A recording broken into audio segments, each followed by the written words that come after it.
안녕하세요. 오늘도 여러분과 함께하는 오디오북 사랑방방지기입니다. 오늘 하루는 어떠셨는지요? 오늘도 지친 마음을 위로하는 책방 여행으로 여러분을 안내하겠습니다. 오늘 하루 당신의 마음은 어떤 날씨였나요? 누군가에게는 따뜻한 햇살이 내리쬐는 평온한 오후였을 수도 있고, 또 다른 누군가에게는 땀으로 흠뻑 젖어버린 고단한 저녁이었을지도 모르겠습니다. 바쁜 걸음을 멈추고 잠시 숨을 고르는 이 시간, 당신의 지친 영혼을 가만히 보듬어줄 문장들을 가지고 왔습니다.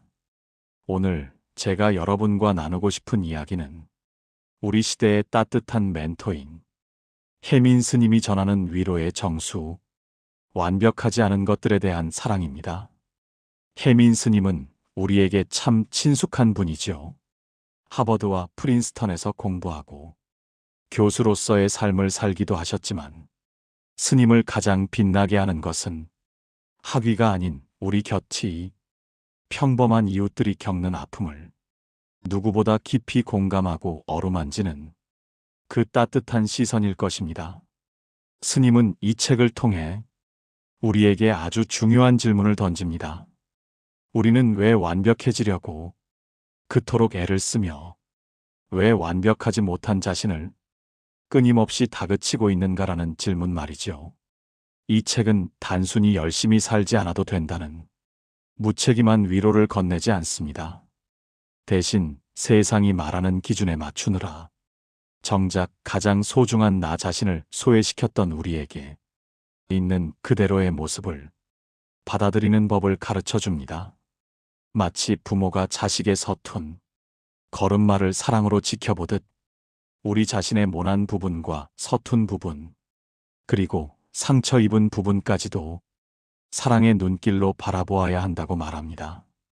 저는 이 책을 다시 읽으며 문득 그런 생각이 들었습니다. 현대 사회는 마치 우리를 정밀한 기계처럼 대하는 것 같다고요. 조금이라도 오차가 생기면 고장난 것으로 치부해버리는 세상 속에서 우리는 스스로를 수리 대상으로만 여겨왔던 건 아닐까요? 하지만 스님은 말합니다. 우리는 수리되어야 할 대상이 아니라 이해받고 사랑받아야 할 존재라고요. 오늘 이 시간, 저는 이 책의 목차를 따라 한 장 한 장 넘기며 스님의 마음을 여러분의 귓가에 조용히 배달해 드리려 합니다. 방대한 데이터를 분석해 최적의 답을 내놓는 클라우드 인공지능은 논리적인 해결책을 제시할 수는 있지만, 인간의 떨리는 목소리에 담긴 진심 어린 온기까지 흉내내지는 못합니다. 기계적인 분석을 넘어 문장들 사이에 제 진심 어린 숨결과 여백을 채웠습니다. 잠시 눈을 감으셔도 좋습니다. 이제 시작합니다. 완벽하지 않은 것들에 대한, 그러나 그 무엇보다 온전한 사랑의 이야기를요. 첫 번째 이야기, 나 자신을 먼저 사랑하세요. 우리는 참 이상합니다. 친구가 실수를 하면 괜찮아, 그럴 수도 있지라고 다독이면서 정작 내가 실수를 하면 너는 왜 이 모양이니라며 스스로에게 가장 가혹한 판사가 됩니다. 스님은 첫 번째 이야기에서 우리에게 간곡히 당부합니다. 세상에서 가장 먼저 아껴주어야 할 사람은 바로 나 자신이라고 말이지요. 나를 사랑한다는 것은 나를 무조건적으로 칭찬하는 것이 아닙니다. 내 안에 어린아이 것 많고 서툴고 때로는 질투도 하는 그 아이를 가만히 안아주는 것입니다. 스님은 책에서 이렇게 말씀하십니다. 여러분 지금 잠시 하던 일을 멈추고 자신의 몸을 한번 쓰다듬어 보세요. 그리고 스스로에게 말해주세요. 아, 고생 많았다. 정말 애썼다.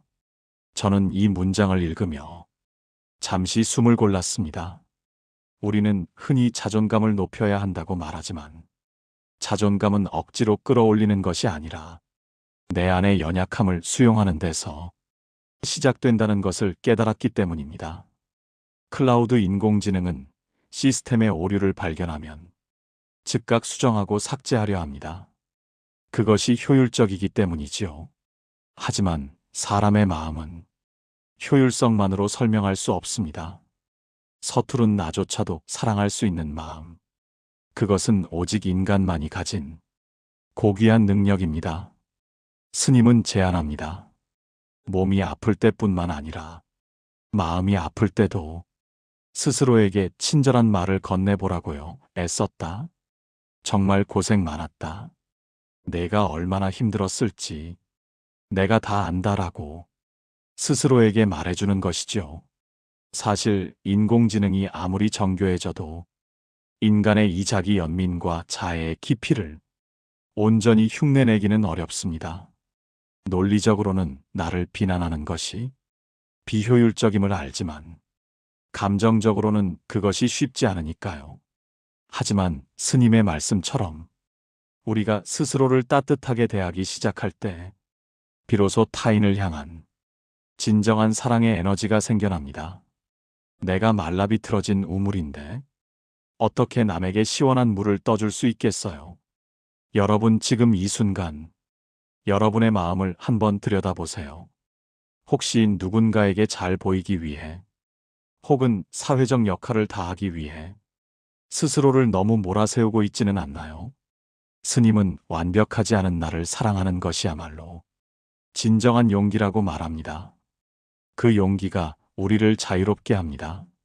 남의 시선이라는 감옥에서 벗어나 오직 나만의 속도로 걷기 시작할 때 우리는 비로소 행복해질 준비가 된 것입니다. 두 번째 이야기. 서로의 거리를 존중하는 지혜 관계를 맺는다는 것. 참 어려운 일이지요. 너무 가까우면 되고 너무 멀면 춥습니다. 스님은 인간관계를 난로에 비유하십니다.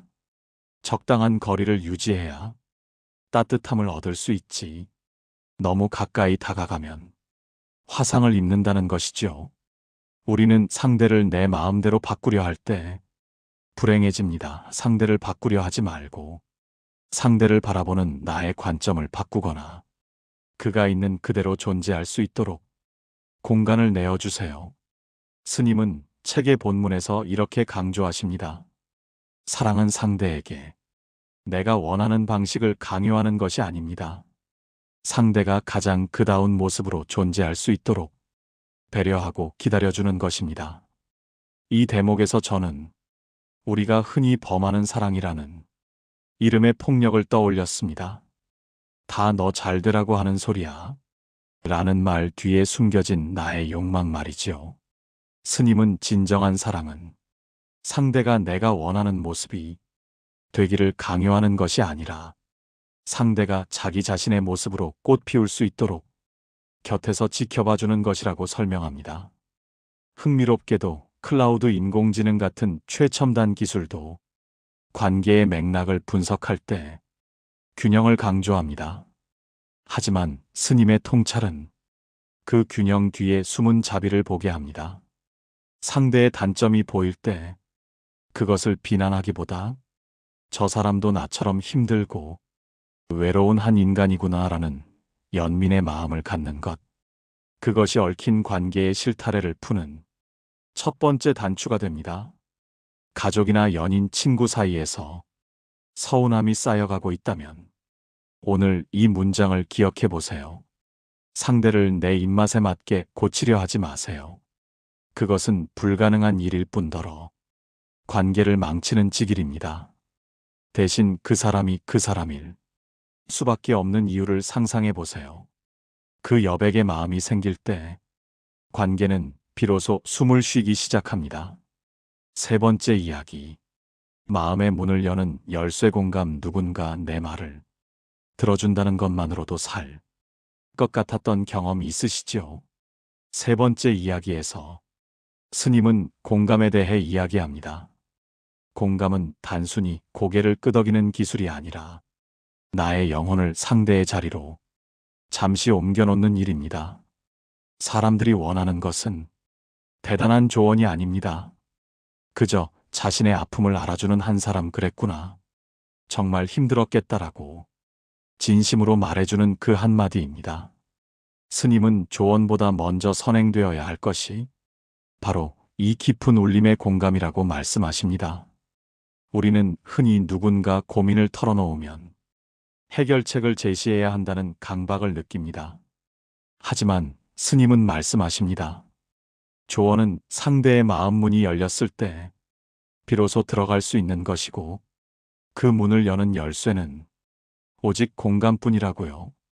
침묵 속에서 함께 있어주는 것, 상대의 눈물을 닦아주기보다 같이 울어주는 것, 그것이 가장 높은 수준의 대화임을 강조하십니다. 문득 제 생각이 머뭅니다.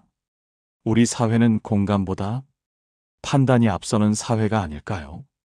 인터넷 댓글 하나에도 날 선 비판이 가득합니다. 하지만 스님은 비판은 사람을 바꾸지 못하지만 공감은 사람을 변화시킨다고 단언합니다. 인공지능이 텍스트의 감정을 분석해낼 수는 있지만 그 아픔을 함께 느끼며 떨리는 목소리로 위로를 건네는 것은 오직 사람만이 할 수 있는 고귀한 행위입니다. 오늘 밤 가까운 이의 말에 귀를 기울여 보세요.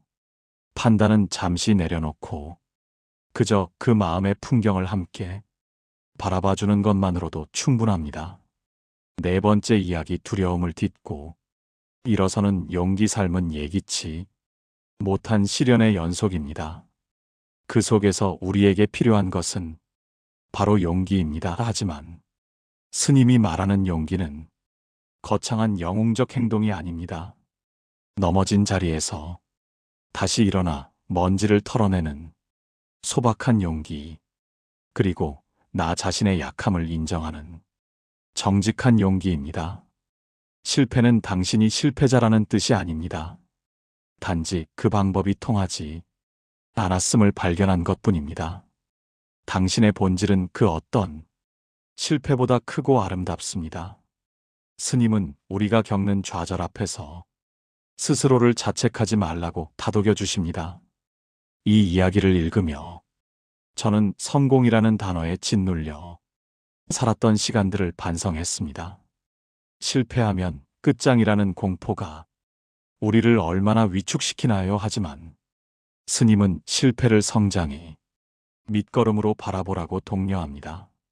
마치 계절이 바뀌듯 고통도 지나가는 과정일 뿐이며 그 과정을 견뎌내는 나 자신을 믿어보라고요. 인공지능은 수만 번의 시행착오를 통해 학습합니다. 그것을 우리는 러닝이라고 부르지요. 우리 인간의 삶도 마찬가지 아닐까요? 지금 겪고 있는 시련은 당신이라는 우주가 더 깊어지기 위한 거대한 학습의 과정일지도 모릅니다. 스님은 말씀하십니다. 두려움이 느껴질 때 그것을 피하지 말고 가만히 바라보세요. 두려움은 실체가 없으며 당신이 그것을 직시하는 순간 힘을 잃기 시작합니다. 새로운 일을 시작하기 주저하고 있나요? 혹은 과거의 실수 때문에 발걸음이 무겁나요? 괜찮습니다. 당신은 여전히 충분히 가치 있는 사람입니다. 완벽하지 않은 모습, 그대로 다시 한 걸음을 내딛는 것, 그것이 오늘 우리에게 필요한 가장 아름다운 용기입니다.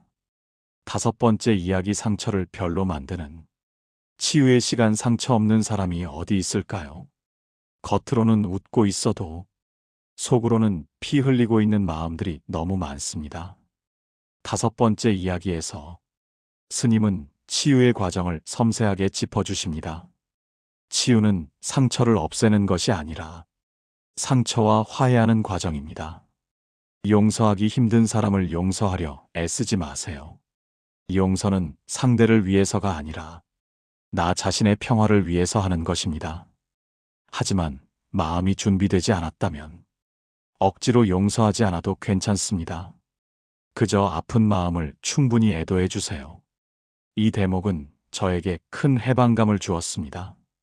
우리는 때로 용서해야 한다는 도덕적 강박 때문에 더 큰 상처를 입기도 하니까요.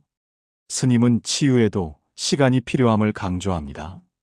조급해하지 말고 상처가 아무는 속도를 존중해 주어야 한다고 말이지요. 클라우드 인공지능이 데이터의 오류를 복구하듯 우리 마음도 회복 탄력성을 가지고 있습니다. 하지만 기계와 다른 점은 그 과정에 눈물과 시간이라는 양분이 필수적이라는 것이죠.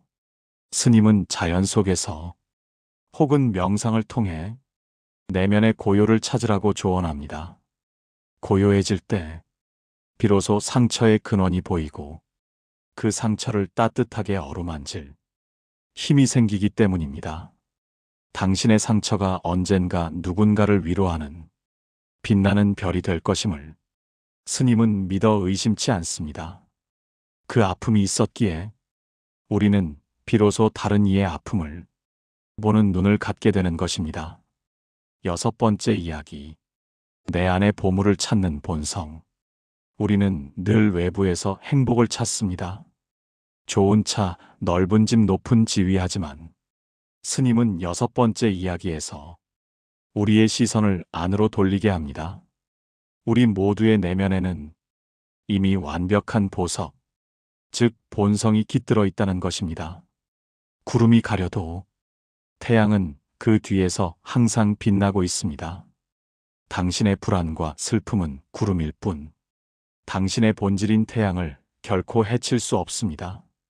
스님은 우리가 겪는 고통이 대부분이 생각에서 온다고 지적합니다. 꼬리에 꼬리를 무는 부정적인 생각들이 우리의 본성을 가리고 있는 것이죠. 명상은 그 생각의 흐름을 멈추고 구름 뒤에 맑은 하늘을 보는 연습입니다. 인공지능은 끊임없이 연산하고 처리하지만 인간에게는 비움의 능력이 있습니다. 아무것도 하지 않고 그저 존재하는 것만으로도 충만한 상태. 스님은 그것이 우리의 본래 모습이라고 말합니다. 세상이 정해준 이름표들을 하나씩 떼어내 보세요. 직업, 나이, 재산, 그런 것들이 다 사라진 자리에 남는 고요한 존재감.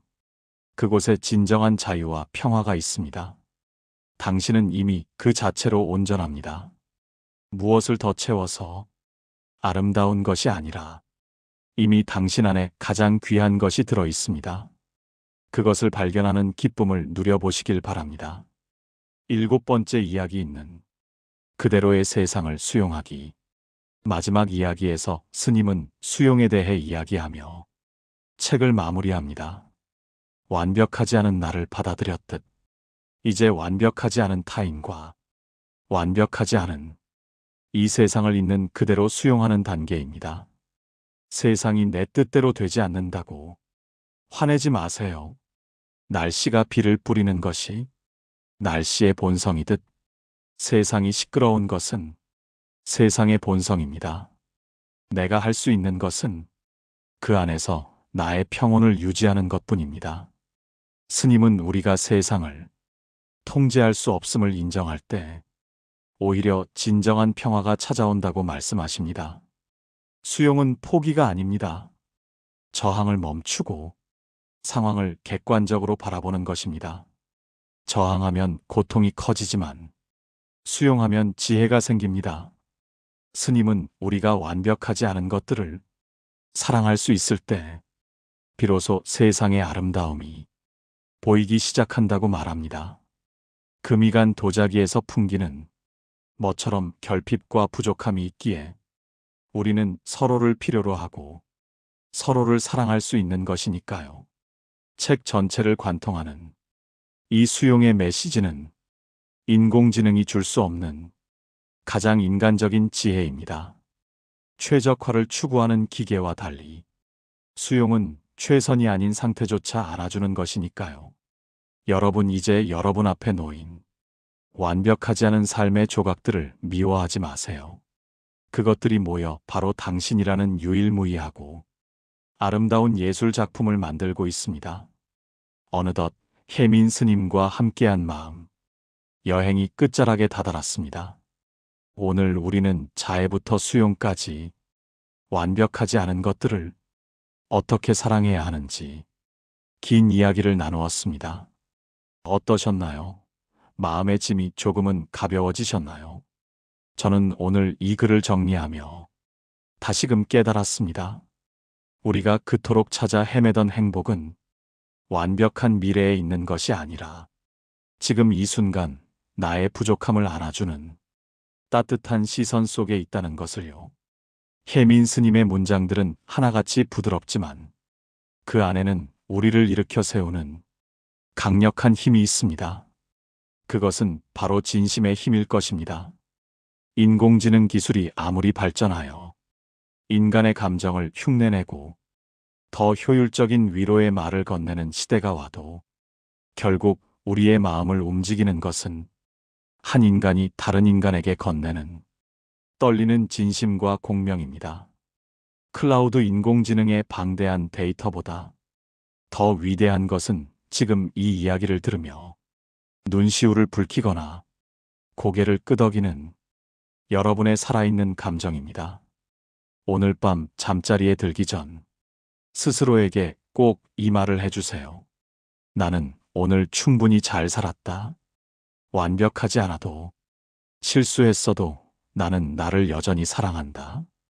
이 위로의 말이 여러분의 지친 밤의 작은 등불이 되었기를 바랍니다.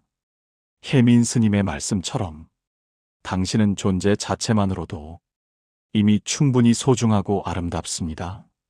완벽하지 않은 세상에서 누구보다 온전한 사랑을 나누는 당신이 되길 빌며 이만 줄이겠습니다. 평온한 밤 되세요. 당신을 응원합니다.